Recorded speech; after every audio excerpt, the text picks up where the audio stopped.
If you've been on the internet for the last 3 years, you would have definitely seen stuff like this, or this, and I don't even know what the exact name for this aesthetic is, but I love them, and they all use games from the PS2 era.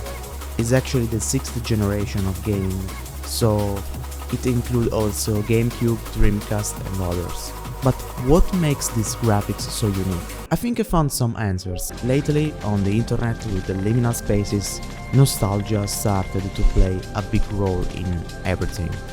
Like posts on Pinterest, or style of clothing, and music compilations. We also started to see so many people dressing with a grunge style or punk style, but also many things related to old gaming. I also love the GameCube and the Nintendo DS aesthetics, but especially I love the PlayStation 2. And you know, nostalgia is only one part that makes us love the PlayStation 2 graphics. In fact, many people who are even only 14 years old share and love these aesthetics. And it is also because of the uniqueness. Each picture represents a game almost always forgotten or unknown, or maybe even a known game, but always with special aspects of that. Later we will also talk about the graphics in detail with the technical specifications, or also the color grading and the mood of these graphics. But what do I mean by unique?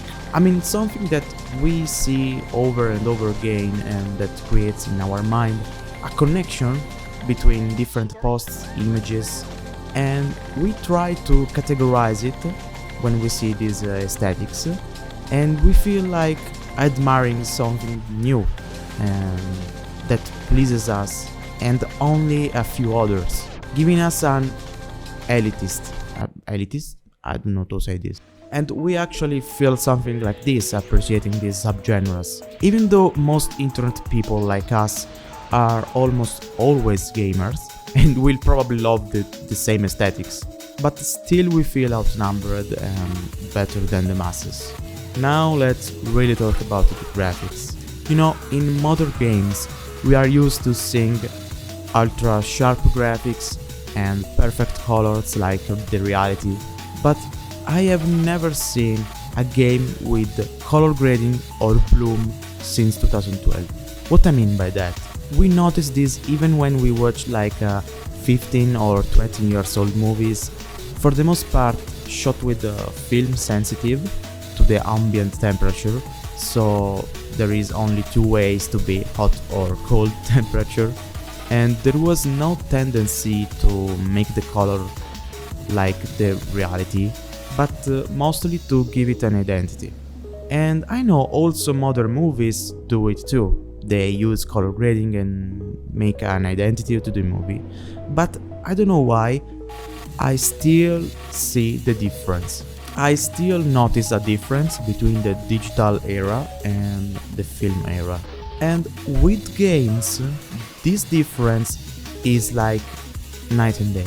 Like these 6th generation gaming, these PS2 games, have a soul in their look, and it's like they have a patina. I think it's pronounced like that. It's like they have a patina on it with a color, and also like a bloom effect. Some games are cool, other games have a greenish color, and others have like an orange color, like the Mexico on, on Breaking Bad. Like these 6th generation graphics don't even look too retro, like the PS1 or older consoles. It's the perfect middle ground between modern and retro gaming. When you watch these aesthetics, when you play these games, it feels like going inside a dream. It's just cool, because all of this, because of the color of the bloom and not sharpness, all this stuff. I'm going to show you now the real technical specifications of the PS2. Let's see them. Okay, these are all the specifications. Let me explain what this was meaning in the time. As you saw, the heart of the PlayStation 2, it's the main CPU. It's called the Emotion Engine. Sony named the chip like this to indicate its potential for processing and not only graphics, but also physics and artificial intelligence and others. So the Emotion Engine was a really powerful chip custom designed by Sony and Toshiba for the PlayStation 2, and it contains a number of mathematical processing functions that were implemented for the sole purpose of powering up the PlayStation 2 games. The PlayStation 2 also included a number of unique hardware features for the time. It is the first game system to use the DVD format, and the DVD discs can hold many times the amount of the data as a CD, occupying the same physical space.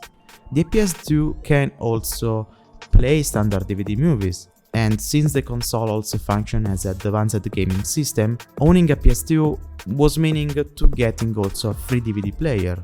And you know, the graphic style is not all that makes these aesthetics fantastic, but also the kind of games of the 6th generation, games that lacked something compared to those on PC or the more modern ones on the PS3.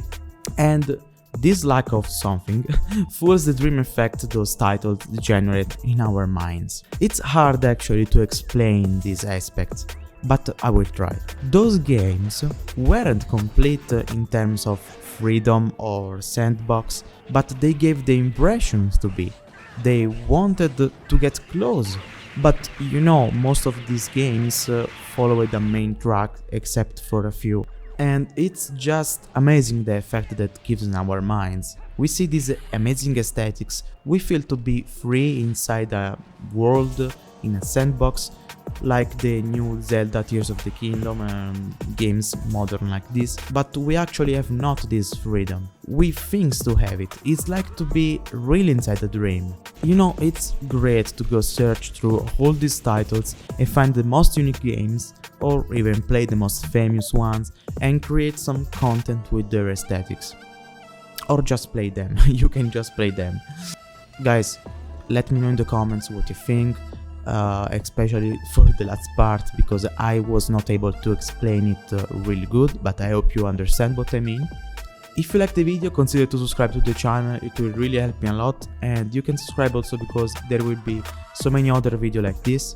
I remind you that in the comments you can find all the links for my socials, and see you in the next video.